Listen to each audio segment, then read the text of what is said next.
my blissful selves. Today, let us know in brief about marriage. Usually, men and women marry, but they don't know what is the aim of marriage. The boys and girls, they grow up and attain youthhood. So their parents have become old. And if the boys and the girls, they are deceased, who will look after them? For example, the boy is deceased. The parents have become quite old. And they cannot serve their son. In the same way,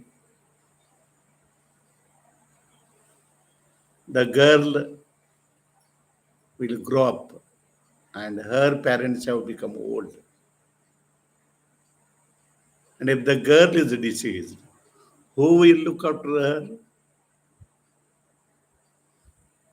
So if the husband is deceased, so the wife has to serve him. That is the aim of marriage. And if the wife is deceased, the husband has to serve her like that. So they have to serve each other and serving each other. That is husband serving wife and wife serving husband. This is the aim of marriage. So the aim of marriage is serving each other. Usually, wife serves the husband, but the husband doesn't serve the wife. This is no good. Husband thinks that he is superior to his wife. Wife is inferior and he is superior. The men and women have been born from woman only. He has been born from woman and he thinks that he is superior to her. How is he is superior? It has been told, Pati Devo Bhava. Matru Devo Bhava. Pitru Devo Bhava. Acharya Devo Bhava. Atiti Devo Bhava. But nowhere they have told Patni Devo Bhava.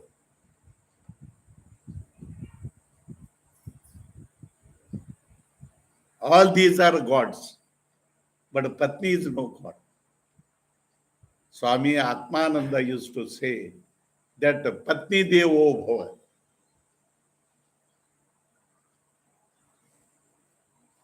So when we are living, we talk.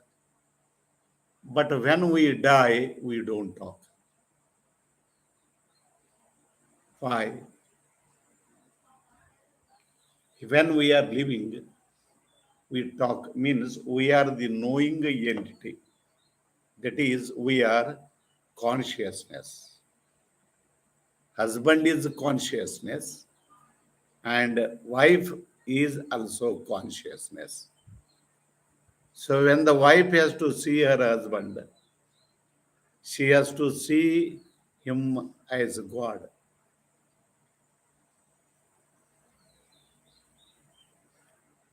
And when the wife has to see her husband, she has to see her husband as God. But usually they see only the eyes, the nose, and the body color. So what is the use of that? Usually, when they are youths, wife serves the husband, but husband doesn't serve the wife. He thinks that she is inferior to him. She is not her inferior. In her also there is consciousness. In him also there is consciousness. And if the aim of marriage is only to serve each other, then why they have, what is the aim of it? So during youthhood, they think they serve each other. But when they become old, they cannot see, they cannot hear, they cannot balance their body, and they cannot remember anything. So they have to give birth to the young ones. And the young ones, that is, the sons and daughters, have to serve their parents. So that is how they have to give birth to the young ones or the children, the sons and daughters. And the married couple is capable of giving birth to the realized souls. For example, Siddharudha, Shivananda, Yesu Krishna, they have been born. Muhammad Paigambar, Bhagavan Mahavira, Bhagavan Buddha Deva, Ramadasa, Namadeva, Tukarama, Nivrityanatha, Jnanadeva, Sopana, Muktabai. All these have been born by married people only, from Grahastha only. So, this married life or the life of Grahastha is very precious. The ordinary men are dependent upon the Grahasthas, the married couple. The sadhakas are also dependent on married couple. The realized souls are also dependent on married couple. So that is how the married couple have been called as Dhanyo Dhanyaya. Grahasthasrami Dhanyo Dhanyaya. Like that.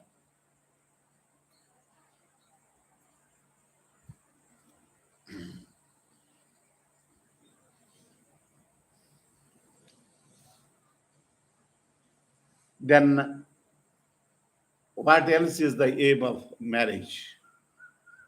So the aim of life is to attain liberation from misery. So that is how they say, Dharmecha, Arthecha, Kamecha, Mokshecha, Nati Charami.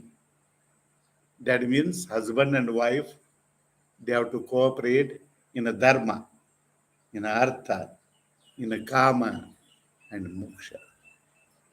They have to cooperate in a dharma. That means they have to lead the life of morality. They should not be debauchers. Husband has to be faithful to the wife, and the wife has to be faithful to the husband. They should not steal. They should not tell a lie, like that. And like this, the husband and wife, they can get the love and cooperation. If they behave morally, so the husband will be in a position to love his wife, and he will be in a position to get the cooperation from the wife. If you lead the life of morality, so they can earn the love and the cooperation of each other. If a wife sees her husband as God, because in his body there is God. If husband sees God in wife, so husband will be a God to her.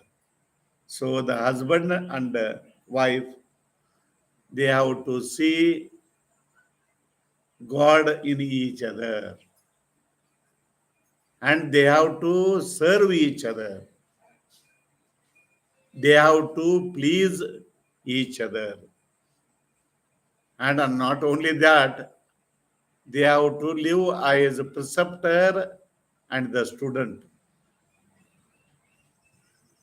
So husband will be the preceptor and wife will be the student. Like Maharshi Yajnavalkya and the student Maitra Devi, like that. Usually it has been said, Bhojeshu Mata, Kareshu Mantri, Shiveshu Dashi, Shaineshu Rambha.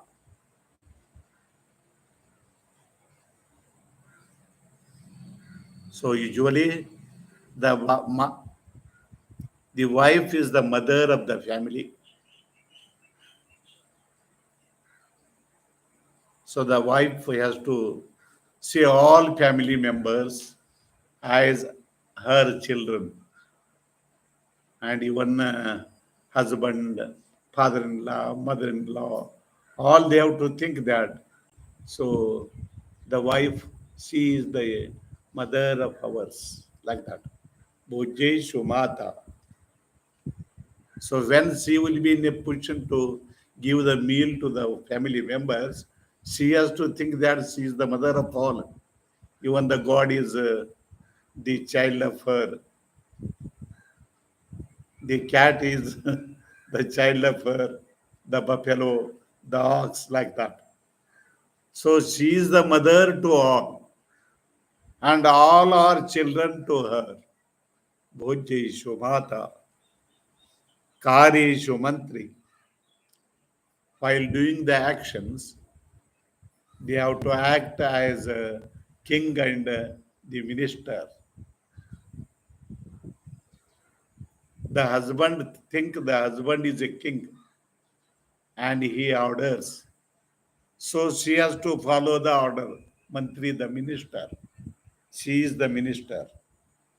And she is the king. And he has to follow the order of the king. And he has to become the minister. Kari Shumantri. So the other king has been in a position to attack his kingdom. So he orders the minister, be ready to fight. No, no, no, I will not fight. So the minister will be removed like that. So about 50 persons have come here to listen to the spiritual teachings and arrange the meal to all of them. Yes, I can arrange. So she is the minister and he is the king, like that.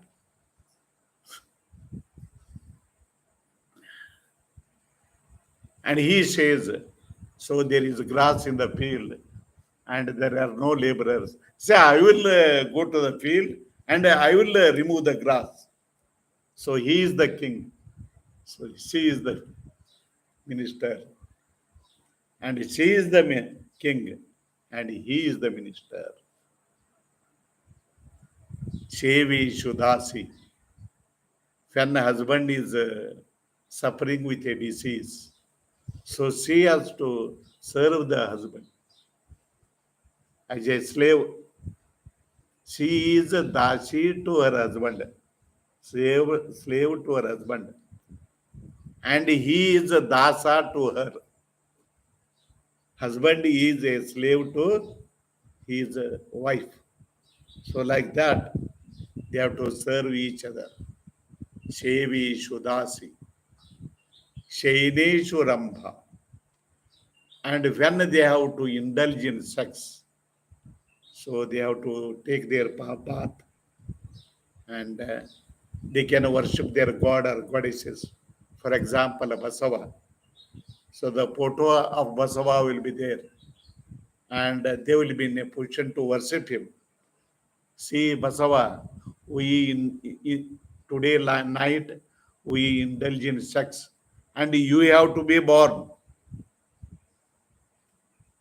and you have to please the whole world, like that. Shaineshu Ramba, like the gods and goddesses, with pleasant mood, they have to involve in sex. But usually, wife and husband, they quarrel during the sexual indulgence. If you get 50 grams of gold, then only I will cooperate, like that. They quarrel. So usually it has been said that Bhojjeshu Mata, Karishu Mantri, Shevishu Dasi, Shaineshu Rambha, Dharmecha, Arthecha.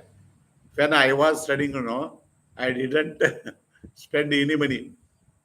But even a boy or a girl will be attending the nursery, they have to give thousands of rupees, lakhs of rupees now. So like that, both husband and wife, they have to work and earn the money so that they can look after their children, and they can give good education to the children, and they can employ them. Like that, dharmecha, while earning money, dharmecha, artecha, and the wife becomes pregnant, so she cannot work. So husband has to work. Husband has to serve the wife, like that. And he has to prepare the meal for his wife. So he has to bring the water to the house, like that. So dharmecha, arthecha, kamecha. So she will be preparing the meal, and he will be serving the children, like that. And mokshecha. So the aim of our life is to attain complete permanent happiness.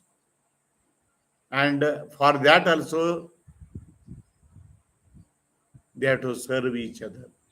They can become as the preceptor and the student. Husband the preceptor, wife the student. Or wife the preceptor and the husband is the student. For example, Maharshi Yajnavalkya behaved as the preceptor, and Maitra Devi, his wife, she became the student. She asks the husband, if we earn the whole world, will we be happy? If we earn the money, will we be happy? No. Na dhanena. If you earn the money, you will not all be happy. If we will have children, can we be happy? Na prajaya. By giving birth to young ones or the children, you will not all be happy. By studying the scriptures, can we will be happy? No, no. By the study of scriptures, we cannot be happy. Na bhosru tatvena tyagena ekena amrutatva manushu. By sacrifice only, we can attain the permanent happiness. So the cause of unhappiness is that there is happiness in sensory objects. There is happiness in the body consciousness.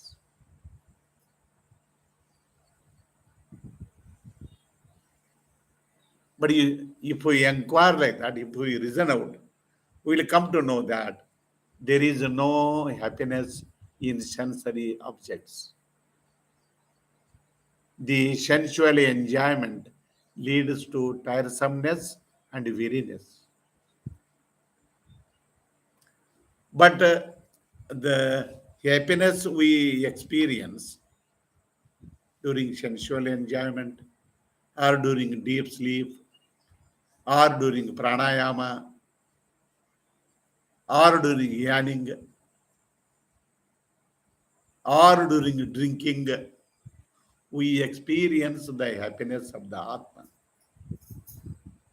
So the preceptor will be in a position to explain that the happiness is not in sensory objects, not in the gross body, but in the true self, in the Atman. The happiness is in the Atman. So Yajnavalkya explained to his wife, Maitra Devi, Maitra Devi, the happiness is not in sensory objects.